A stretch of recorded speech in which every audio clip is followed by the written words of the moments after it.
G'day guys, welcome back to the channel. I'm in my 40s now and I've been reflecting on a number of life lessons that I just wish I could have learned sooner. The first lesson is that you don't need permission from anyone. When I look back on my own life, I realized that deep down inside there's been this need to get people's approval. And often it's been the authority figures in my life. And when you're young, this is often your parents. It's definitely been the case for me. Then you go to university, you've got your lecturers or your supervisors, and you really want them to approve of your work, to get good marks, to get good grades. Then I felt that I went into the workforce. I was a management consultant and I just gravitated towards really needing my boss to approve of what I'm doing. Of course, this makes sense for a lot of us. We want to have a good job, but this desire for approval is really inbuilt. We end up being conditioned to always seek approval from authority figures in our lives. The big life lesson is that this makes life transitions really difficult when we want to get out of one context and into another. In my own case, I did get good marks at university, so the conventional pathway was to keep on studying. I did a master's degree, did pretty well in that. So I started teaching at universities and I never really understood the power that can come from getting off that pathway. I ended up becoming a management consultant and didn't like that so much, but didn't know what I wanted to do. So I started a PhD. And doing a PhD is just so full of authority figures that are going to give you approval for what you're doing. And that just suited me really well. The big life transition was quitting the PhD halfway through, moving to New York City for a startup and starting to raise capital. Now that was a decision that took some element of courage. A lot of people disapproved of what was going on. But what I ended up doing was I went into the business world, and rather than really forging my own pathway, I went down the path of raising capital. That's all about getting approval from investors all around you. And when I went through a major life transition, I ended up seeking out those authority figures. I put people in those positions of authority so I could get their approval for what I was doing. When I finally learned this lesson, I felt so much more free. I was free to make decisions that really suited me. I restructured the business. I ended up moving to Southeast Asia as a digital nomad. It's a very unconventional life. It's an unconventional way of doing business, but finally, this feeling of freedom has come back. And I had to see what was really going on, that I was seeking permission from people all around me. The next life lesson is that you don't need people to like you. I first came across this lesson in this awesome book, The Courage to Be Disliked. I'm going to pronounce it incorrectly, but by Ikiro Kishimi and Fumitaka Koga.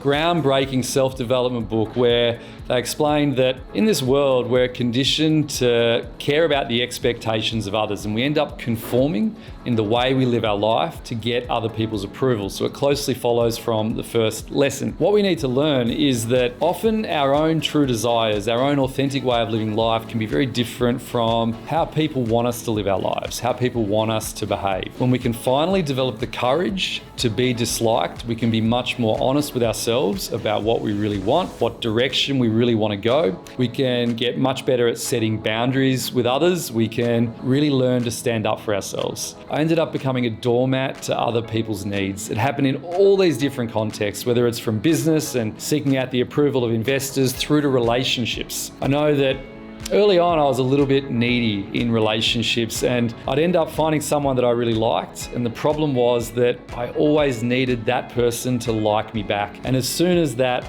like or that love was withdrawn, I just felt so much pain. So I was always wanting to be liked all of the time. Problem was that I never had a backbone.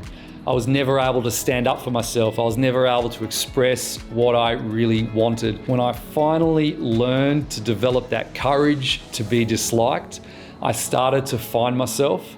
I started to figure out who I really was, how I wanted to relate to people around me. That gave me the courage to move on from certain people in my life and to bring in new people who were much more attracted to this new version of me that really knew myself, knew what I wanted, knew how to behave, knew how to move forward in life. This isn't about getting people to dislike you by being nasty and doing mean things. This is all about asserting your own needs, in acting from a really authentic place, in allowing people to dislike that version of you so that life gets better, so that you meet better people, so that you start to live life in your own way, on your own terms. The next life lesson is that it's better to have a few close friendships than lots of shallow ones.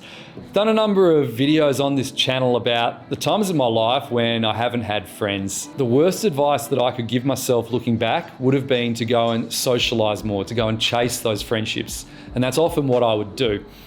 The reason that that advice isn't very good is because you end up conforming to how other people want you to behave to fit in with the group.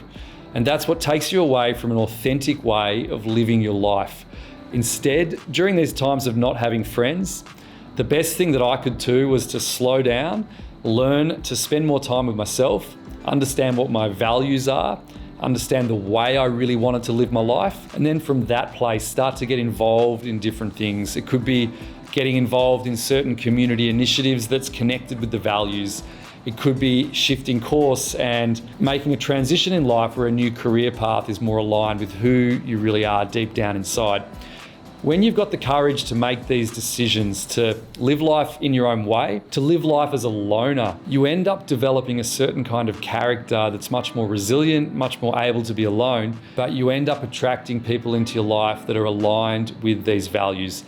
Those are the friendships that will stand the test of time. The next life lesson is that there's no such thing as the perfect partner. This is the thing that has held me back more than anything when it comes to my intimate relationships. I've always idealized what the perfect relationship would look like. The problem there is that when we're always thinking of what the perfect partner looks like, we end up holding that image in our mind. And when we meet new people, we compare that new person with the image of perfection. And the reality is that no one will ever compete with the image of perfection. No one will ever be perfect. I have always idealized what that perfect partner will look like up until very recently. And I definitely think that finding someone to share life with would bring a whole lot more richness into life. So I end up thinking that the perfect partner will be someone who wants to travel with me, wants to see all these new places, doesn't want to live in just one home all the time. She's going to have all of these wonderful qualities. The problem I've noticed is that when I go on a date with someone, I end up asking these questions to see whether they just love always living in Singapore and never actually traveling. Do they actually want to get out of here and travel more? Are they going to be a really kind person? Are they family oriented?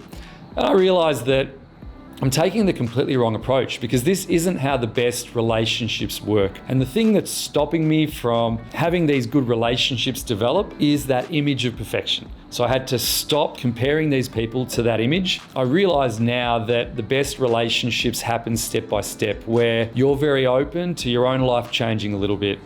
You might learn something new from that person. You might end up developing a different hobby. You might end up, in my case, spending more time in one place. There are ways to compromise, and that person, she might also end up evolving a little bit too.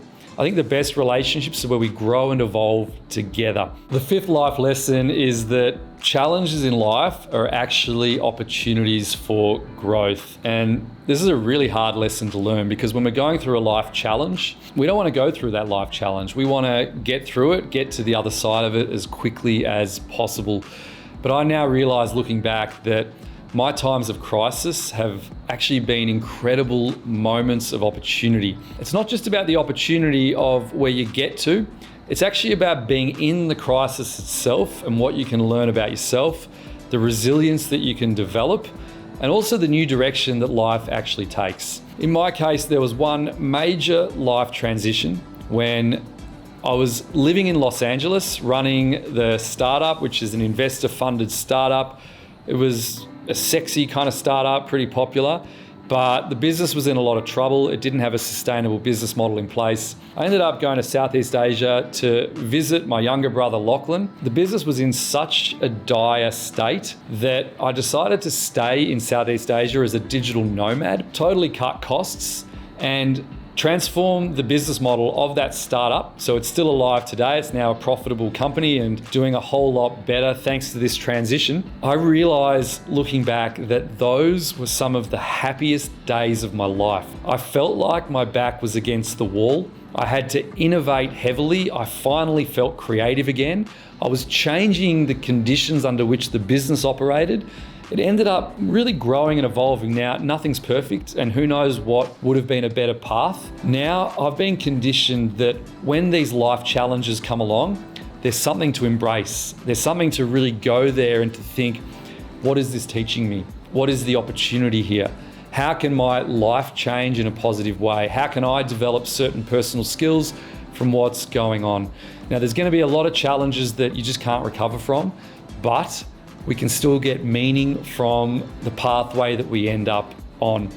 Actually, Annabelle Acton talks about this in her masterclass on The Vessel on going through breakups. And she says that breakups in life are hugely transformative moments. They're very painful, but when we can take a little bit of fun to it and kind of laugh at ourselves a little bit during the process, then we can learn so much about ourselves. And there are lighter and brighter days ahead. There always are, if we can really embrace that there are so many opportunities from the challenges that we face in life. The next life lesson is that you have to take responsibility for everything that happens in your life. This is a really hard thing to do. Very often, our times of greatest crisis and challenges we feel like have been created by other people. We might be going through a really painful breakup and we want to blame the other person for moving on more quickly than we're able to move on. We might have gone through some business challenges where we have a business partner that did something perhaps dishonest or something that really left us in the lurch. I've been there myself, and I had to learn along the way that when you take responsibility, when you stop putting the blame on other people, you actually take the power back. So when you blame other people, you end up giving them a whole lot of power. You create them as a central character in your own story. You're always thinking of other people, thinking of the society we live in and all of the injustice. That puts all of your emphasis outside yourself, outside this energy that we've got to actually move forward in life.